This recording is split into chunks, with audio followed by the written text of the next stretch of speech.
ग़ज़वा-ए हिंद होगा।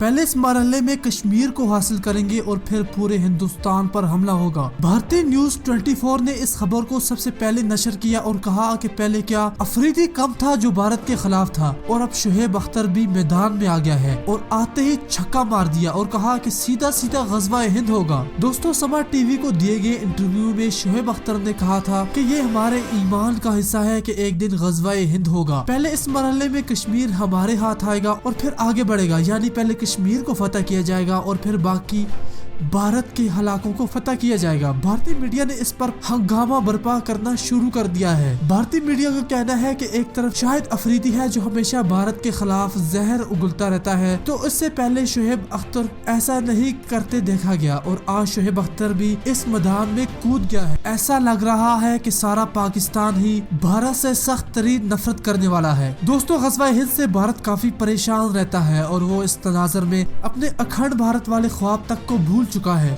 इसमें मुसलमान जिहाद करेंगे और भारत जिहाद के नाम से कांपता है। जो कुछ भी कहा जाए, ये ग़ज़वा-ए हिंद एक दिन होने वाला है और भारतीय हुक्मरान जंजीरों में जकड़े हुए पाकिस्तानी हुक्मरानों के सामने लाए जाएंगे। दोस्तों, अपनी राय जरूर दीजिएगा। हमें इजाजत दें। अल्लाह हाफिज।